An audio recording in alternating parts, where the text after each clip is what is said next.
सत्ता विश्लेषण का सिद्धांत। तो यहाँ पे जो है हमें सत्ता विश्लेषण किस प्रकार होता है, किस सिद्धांत पर है, उसके विषय में बताया गया है। उसके पहले जो है हमने यह जाना था कि विधायिका, कार्यपालिका तथा न्यायपालिका जो है यह तीनों सरकार के महत्वपूर्ण अंग है। और विधायिका तथा कार्यपालिका के बीच में जो है यहाँ पे परस्पर जो है घनिष्ठता वाला संबंध है, जबकि न्यायपालिका जो है वह इससे निष्पक्ष तथा जो है स्वतंत्र है। अब हम यहाँ पे सत्ता विश्लेषण के सिद्धांत के विषय में जानेंगे। राज्य के लिए सरकार जो कार्य करती है वे एक दूसरे से अलग होते हैं। तीनों अंग के कार्य एक दूसरे से अलग होते हैं तथा प्रत्येक कार्य में एक विशेष प्रकार की निपुणता की आवश्यकता होती है, अर्थात अलग अलग अंगों द्वारा अलग अलग व्यक्तियों द्वारा कार्य किया जाना चाहिए तथा अंत में प्रत्येक अंग के कार्य अर्थात सरकार का संचालन सरल और कार्यक्षम बने, इसके लिए सत्ता का विभाजन करना आवश्यक है। जैसे विधायिका को कानून के निर्माण की सत्ता है, वह उसका दुरुपयोग न कर सके, इसके लिए कार्यपालिका तथा न्यायपालिका को ऐसी अनेक सत्ताएं प्रदान की गई है जो विधायिका के ऊपर नियंत्रण रखने का कार्य करती है। उसी प्रकार कार्यपालिका पर विधायिका तथा न्यायपालिका द्वारा नियंत्रण रखा जाता है तथा न्यायपालिका को विधायिका तथा कार्यपालिका पर नियंत्रण रखने की अनेक सत्ताएं प्रदान की गई है। तो यहाँ पे हमें बताया है कि राज्य के लिए जो है सरकार अलग अलग प्रकार से कई कार्य करते हैं और वे एक दूसरे से अलग होते हैं। तीनों अंग जो है सरकार के वे कार्य एक दूसरे से अलग करते हैं तथा प्रत्येक कार्य में जो है एक विशेष प्रकार की निपुणता की, विशेषज्ञ की आवश्यकता होती है, अर्थात अलग अलग अंगों द्वारा जो है अलग अलग व्यक्ति के द्वारा कार्य किया जाना चाहिए।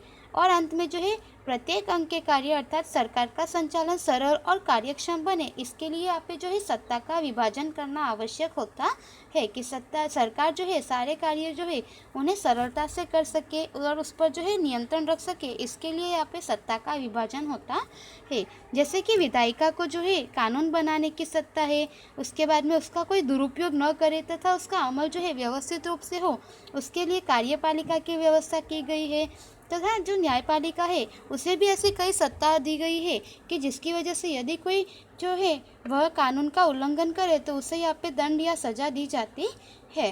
तो इसके लिए जो है कार्यपालिका तथा न्यायपालिका ऐसी अनेक सत्ताएं प्रदान की गई है, जो कि कार्यपालिका जो है और न्यायपालिका वह विधायिका के ऊपर नियंत्रण रखने का कार्य करती है कि उसका दुरुपयोग न हो। उसी प्रकार से कार्यपालिका पर जो है वह विधायिका तथा न्यायपालिका द्वारा नियंत्रण रखा जाता है कि कार्यपालिका जो है कोई गलत कानून बनाकर उसका अमल जो है नागरिकों के द्वारा न करवाए तथा न्यायपालिका को जो है विधायिका तथा कार्यपालिका पर नियंत्रण रखने के लिए कई प्रकार की सत्ताएं भी दी गई है। अब हम यहाँ पे जो है एक एक करके इनके विषय में जानकारी प्राप्त करेंगे। विधायिका, तो यहाँ पे सबसे पहले हमें विधायिका के बारे में बताया गया है। भारत संसदीय लोकतंत्र वाला प्रजातंत्रात्मक राज्य है। संघ केंद्र स्तर पर संसद तथा राज्य स्तर पर विधानसभा जनता का प्रतिनिधित्व करती है। देश की सबसे महत्वपूर्ण तथा सर्वोपरि संस्था संसद है। भारत की संसद में राष्ट्रपति, उपराष्ट्रपति, राज्यसभा तथा लोकसभा का समावेश किया गया है। विधायिका के दो प्रकार होते हैं। तो यहाँ पे हमें बताया है कि भारत जो है वह संसदीय लोकतंत्र वाला एक प्रजातंत्रात्मक राज्य है। संघ यानी केंद्र स्तर पर संसद तथा राज्य स्तर पर विधानसभा जो है यह जनता का प्रतिनिधित्व करती है तथा वह जो है उत्तरदायी और जवाबदारी होती है। देश की सबसे महत्वपूर्ण तथा सर्वोपरि संस्था जो है वह संसद है।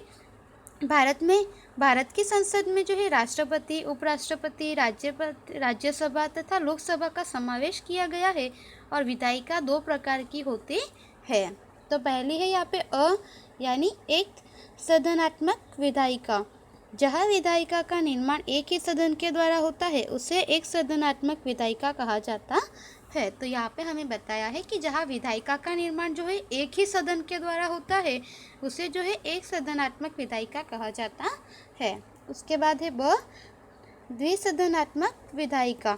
जहाँ पर दो विधायिका के दो सदनों से निर्मित हो उसे द्विसदनात्मक विधायिका कहते है। तो यहाँ पे बताया है कि जहाँ पर विधायिका जो है वह दो सदन के द्वारा निर्मित की जाती है उसे हम द्विसदनात्मक विधायिका कहते हैं।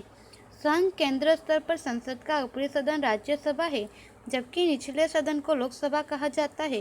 राज्य स्तर पर विधायिका में विधानसभा तथा विधान परिषद ऐसे दो सदन हो सकते हैं।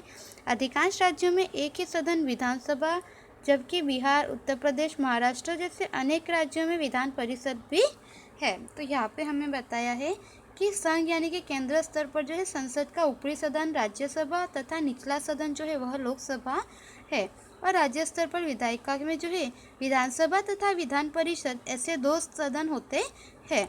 अधिकांश राज्यों में जो है एक ही सदन जो है विधानसभा होता है, जबकि विधान परिषद जो है अधिकांश राज्यों में नहीं है। जबकि बिहार, उत्तर प्रदेश और महाराष्ट्र जैसे अनेक राज्यों में जो है विधानसभा तथा विधान परिषद ऐसे दोनों प्रकार के सदन है, जिसकी वजह से जो है वहाँ पे द्विसदनात्मक विधायिका का निर्माण होता है।